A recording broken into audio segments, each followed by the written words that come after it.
आप सभी को मेरा नमस्कार कि नेट सेट के लिए बहुत ही उपयोगी है।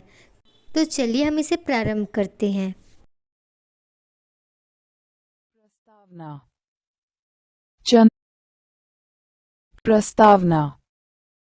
चंद्रधर शर्मा गुलेरी 20वीं शताब्दी के दूसरे दशक के महत्वपूर्ण कहानीकार हैं। वे प्रकांड विद्वान, भाषा मर्मज्ञ तथा गंभीर शोधकर्ता हैं। ऐसा व्यक्ति किशोर वय के प्रेम की कहानी भी लिख सकता है, इसका सहसा हमें विश्वास नहीं होता। फिर जिस व्यक्ति ने सिर्फ 3 ही कहानियां लिखी हों, वह भी हिंदी कहानी के प्रारंभिक दौर में विस्मयकारी प्रतीत होता है। उसने कहा था कहानी हिंदी की उस दौर की प्रतिनिधि पत्रिका सरस्वती में प्रकाशित हुई थी। प्रकाशित होते ही यह कहानी चर्चित हो गई। ये चर्चा हिंदी कहानी की दुनिया में आज भी जारी है। भारत के जिन विश्वविद्यालयों में हिंदी कहानी पढ़ाई जाती है, वहाँ उसने कहा था कहानी भी अवश्य पढ़ाई जाती है। इस कहानी की केंद्रीय संवेदना प्रेम तथा विश्वास की भावना है। उसने कहा था कहानी युद्ध की पृष्ठभूमि पर रचे कथा विन्यास में संबंधों के विश्वास को रेखांकित करती है। किशोरावस्था का सहज आकर्षण पवित्र स्नेह संबंध में परिणत होकर भावों के संसार में डूबता उतरता विशुद्ध कर्तव्य भावना का रूप धारण कर लेता है। कहानी का कथासार। उसने कहा था कहानी का आरंभ अमृतसर के एक बाजार से होता है। अमृतसर के बम्बू कार्ट बाजार का वातावरण निर्मित करती हुई कहानी आगे बढ़ती है। ऐसे बम्बू कार्ट की भीड़ भाड़ से होकर एक 12 वर्षीय लड़का और 8 वर्षीय लड़की चौक की दुकान पर आ मिलते हैं। दोनों सिख हैं। लड़का अपने मामा के केश धोने के लिए दही और लड़की रसोई के लिए बढ़िया लेने आई है। दोनों की बातचीत परिचय से आगे बढ़ती है तो ज्ञात होता है कि दोनों अपने मामा के यहाँ रहते हैं। लड़का लड़की से पूछता है, तेरी कुड़माई हो गई? लड़की धत कहकर भाग जाती है। उनके मिलने का ये सिलसिला कभी सब्जी वाले के यहाँ, कभी दूध वाले के यहाँ, कभी कहीं 1 माह तक चलता रहता है। लड़का हर बार उसी तरह वही सवाल पूछता है, तेरी कुड़माई हो गई? लड़की वही जवाब देती है, धत। इस तरह ये पूछने और बताने में ही उनके बीच एक अनकहा मधुर संबंध आकार लेने लगता है, जिसे अपनी अल्पवय के कारण दोनों ही नहीं समझ पाते। एक दिन इसी तरह मिलने पर जब लड़का कुड़माई के बारे में पूछता है, तो लड़की विश्वासपूर्वक जवाब देती है कि हाँ हो गई। कब? कल। देखते नहीं ये रेशम से कड़ हुआ सालू। 23 हिंदी कहानियाँ, पृष्ठ 26, संपादक जैनेन्द्र कुमार, लोकभारती प्रकाशन, इलाहाबाद -1, पृष्ठ 28। लड़के को इस उत्तर से आघात लगता है। वह इसे ठीक ठाक समझ नहीं पाता, किंतु उसकी मनोदशा बदल जाती है और वह गुस्से में अपने रास्ते में आने वालों से बेवजह झगड़ पड़ता है। ये बेचैनी उसकी मनोदशा को प्रकट करती है। कहानी का दूसरा भाग इस घटना के लगभग 25 वर्ष बाद की घटनाओं से जुड़ा हुआ है।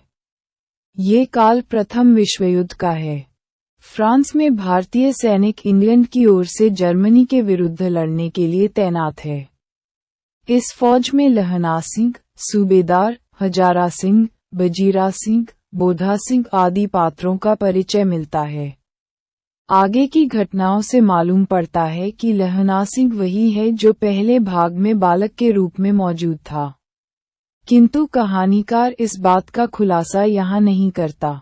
वरन दूसरे भाग से कहानी बिल्कुल नए धरातल पर आगे बढ़ती है। यहाँ युद्ध के मैदान की स्थिति का चित्रण किया गया है। कहानी का ये काल प्रथम विश्व युद्ध का है। कहानी के पात्रों के लिए यह एक तरफ तो विश्व युद्ध है, जिसमें सूबेदारनी का पति और बेटा तथा लहना सिंह युद्ध के मोर्चे पर तैनात हैं, दूसरी तरफ उनकी भावनाओं का, आपसी विश्वास की परीक्षा का भी युद्ध है। कहना मुश्किल है कि लहना सिंह प्रथम विश्वयुद्ध में अंग्रेजों की तरफ से लड़ रहा है या सूबेदारनी के पति और पुत्र की रक्षा का युद्ध लड़ रहा है। कहानी की खूबसूरती यह है कि ये दूसरा युद्ध ज्यादा मर्मांतक है। लहना सिंह की मृत्यु प्रथम युद्ध में नहीं होती, बल्कि दूसरे युद्ध में होती है। रिश्तों के विश्वास को बचाने के लिए होती है। कहानी में युद्ध का वर्णन बड़ी सूझबूझ और तटस्थता से किया हुआ है। लेखक ने कहीं भी युद्ध का समर्थन नहीं किया है, सिर्फ युद्ध की भयावहता का दृश्य चित्रित किया गया है। चूंकि में युद्ध का वर्णन बड़ी सूझबूझ और तटस्थता से किया हुआ है, लेखक ने कहीं भी युद्ध का समर्थन नहीं किया है, सिर्फ युद्ध की भयावहता का दृश्य चित्रित किया गया है। चूंकि कहानी का नायक अंग्रेजों की तरफ से लड़ रहा है, इसलिए अंग्रेजों का समर्थन दिखाई देता है। वैसे ये समर्थन भी अंग्रेजों का नहीं है, वरन उस भारतीय फौज का समर्थन है जो अंग्रेजों की तरफ से लड़ रही है और जिसमें उसने कहा था का नायक लड़ रहा है। इस प्रकार प्रथम युद्ध की भयावहता लहना सिंह के भावनात्मक युद्ध के रंग को गाढ़ा करता है। भाग व चौथे भाग में कहानी फिर एक नया मोड़ लेती है। पहले दो भाग केवल कहानी की पृष्ठभूमि और उसके पात्रों के परिचय से जुड़े हुए हैं। इन दोनों भागों में कथावस्तु का विकास होता है। यहाँ लहना सिंह का बोधा सिंह के प्रति अपनापन व लगाव दिखाई देती है। इस लगाव और दुलार की सीमा इतनी है कि लहना सिंह बोधा सिंह की न केवल देखभाल करता है बल्कि उसकी पहरा देने की ड्यूटी भी खुद ही करता है। कहानी में एक नए पात्र का प्रवेश होता है जो खुद को लप्टन साहब बतलाता है। वह हजारा सिंह को आदेश देता है कि वह 1 मील आगे 50 जर्मन सैनिकों की टुकड़ी पर धावा बोले और इसके लिए वह 10 सैनिकों को छोड़कर शेष सभी को अपने साथ ले जाए। बोधा सिंह की बीमारी के कारण सूबेदार की इच्छा समझकर लहना सिंह वहीं खंदक में रुक जाता है। इसी दौरान लप्टन साहब से बातचीत के दौरान लहना सिंह समझ जाता है कि यह अंग्रेज अफसर नहीं, वरन कोई जर्मन जासूस है। लहना सिंह समझदारी से काम लेता है और उस बहरूपिये पर हमला कर उसे बेहोश। कहानी का शिल्प। इस कहानी में लेखक ने आधुनिक शैली का अनूठा प्रयोग किया है। लेखक ने कहानी की भाषा उसमें सम्मिलित समाज को ध्यान में रखकर की है। ये समाज अमृतसर का है, पंजाबी भाग तथा उर्दू के मिश्रित रूप का यथास्थान प्रयोग हुआ है। वर्णन और संवाद दोनों ही ध्यान खींचते हैं। गुलेरी जी कहानी का सीधा वर्णन ही नहीं करते वरन शब्दों के द्वारा स्थिति का पूरा चित्र उकेरते चलते हैं। कहानी का आरंभ ही पाठकों को बांध लेता है, जिसमें लेखक ने अमृतसर के बाजार की भीड़ भाड़ का दृश्य भाषा के माध्यम से जीवंत किया है। तांगे वालों की वचनावली का सुंदर उदाहरण देकर उस समाज से परिचित करवाया है। बचो खालसा जी, हटो भाई जी, ठहरना भाई। इस समाज के व्यक्ति उदार एवं नम्र स्वभाव के हैं। इसका नमूना लेखक उनकी चेतावनी देने के तरीके से बतलाता है। हट जा, जीवो जोगिए हट जा, कर्मावालिए हट जा, पुत्ता प्यारिए बच जा, लंबी वालिए। चेतावनी भी आशीषों से भरी हुई है। गुलेरी जी ने भाषा का संयमित प्रयोग किया है। कहानी में लहना सिंह और सूबेदारनी के बचपन के संबंधों का जो वर्णन किया गया है, उसमें अनावश्यक विस्तार न देकर एक पंजाबी आकर्षण तथा प्रभाव नहीं लगता। कुड़माई शब्द स्वयं अपने अर्थ का विस्तार कर देता है। इसके उत्तर में लड़की का धत शब्द का तथा प्रभाव नहीं लगता। कुड़माई शब्द स्वयं अपन अर्थ का विस्तार कर देता है। इसके उत्तर में लड़की का धत शब्द का छोटा प्रयोग भी अनावश्यक विस्तार को समेट देता है। धत शब्द पंजाबी समाज में रोजमर्रा का प्रयोग होने वाला शब्द है।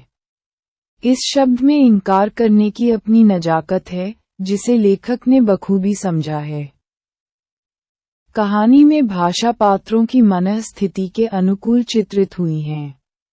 सूबेदारनी जब लहना सिंह से मिलती है और अपने मन की व्यथा कहती है तो उसके मन में चल रहा द्वंद्व इतना स्पष्ट उभरता है कि पाठक उसे आसानी से समझ लेता है। युद्ध के मैदान में फौजी सिपाहियों की बातचीत का वर्णन भी संयमित ढंग से किया गया है। ठंड का प्रकोप कितना अधिक है यह उन सिपाहियों की स्थिति बयान करती है। प्रथम विश्व युद्ध का वातावरण उकेरती कहानी में उस समय का आईना स्पष्ट झलकता है। उस समाज में पंजाबी मिश्रित हिंदी उर्दू का प्रयोग सामान्य था। कहानी में यथास्थान ठेठ पंजाबी शब्दों के साथ साथ उर्दू अंग्रेजी शब्दों का भी प्रयोग मिलता है। हट जा जीन जोगिए, हट जा कर्मा वालिए, हट जा पुत्ता प्यारिए, बच जा लंबी उम्र वालिए। हिंदी कहानी के आरंभिक दौर में कहानी शैली का ये नया ढंग काफी चर्चित रहा। कुछ विद्वानों ने इस कहानी को कथा नाट्य भी कहा है। लेखक ने कहानी में पूर्व दीप्त शैली यानी फ्लैशबैक शैली का सुंदर प्रयोग किया है। इससे कहानी का कथानक पाठकों को 25 साल बाद भी उसी वातावरण से पुनः जोड़ देता है जिसे बचपन में देखा सुना था। डॉक्टर नगेंद्र ने विचार और अनुभूति निबंध संग्रह में एक लेख लिखा है, गुलेरी जी की कहानियां। उसने कहा था कहानी का आरंभ चंचल मधुर है, पर अंत में जैसे सारी ही कहानी रस में डूब जाती है। लहना सिंह के पुरुषार्थी व्यक्तित्व से शक्ति प्राप्त कर अंत में उसके बलिदान की करुणा कितनी गंभीर हो जाती है। शर्त, हास, ओज, कारुण्य इनके मिश्रण से इसका जो परिचय होता है वह अत्यंत प्रगाढ़ और पृष्ठ है। हर्ष 36 उसने कहा था गुलेरी जी की नई संवेदना व शिल्प को पेश करने वाली कहानी है। युद्ध की पृष्ठभूमि में लेखक ने जीवन सूत्र को बनाए रखने वाले आधार प्रेम की नई परिभाषा दी है। ये प्रेम संबंध का सूचक नहीं, कसमों वादों का मोहताज नहीं, किसी नाम की जरूरत नहीं, बस यदि कुछ महत्वपूर्ण है तो वह है आपसी विश्वास। यह विश्वास समय की लंबी रेखा भी नहीं मिटा सकती। प्रेम का यह आदर्श स्वरूप पाठकों को नए विचार देता है। लहना सिंह और सूबेदारनी के बीच कहानी में कहीं कोई प्रेम सूत्र स्पष्ट लक्षित नहीं होता, फिर भी आपसी समझ इतनी मजबूत है कि 25 वर्ष बाद भी सूबेदारनी लहना को अधिकार से एक काम सौंपती है कि उसे उसके पति व बेटे के प्राणों की रक्षा करनी होगी। लहना भी उसकी बात पूरे मन से स्वीकारता है और अपने प्राण देकर उनके प्राणों की रक्षा करता है, क्योंकि उसने कहा था और उसका कहना वह अंतिम सांस तक निभाता है। अतः स्पष्ट है लेखक ने इस कहानी के माध्यम से कई नए पहलू सामने रखे हैं। कथा, शिल्प, भाषा दृष्टि से कहानी नई कहानी की श्रेणी में स्थान रखती है। पूर्व दीप्ति शैली का अनूठा प्रयोग कर लेखक ने कहानी की रोचकता को दोगुना बढ़ा दिया है। कुछ विद्वानों को नई कहानी की संवेदना और शिल्प का ढांचा उसने कहा था सन 1915 में दिखाई देता है, जिससे हिंदी कहानी का आरंभ होता है। धन्यवाद। आगे की कहानियों के लिए मेरे द्वारा बनाए गए YouTube चैनल हिंदी की दुनिया के माध्यम से देख व सुन सकते हैं।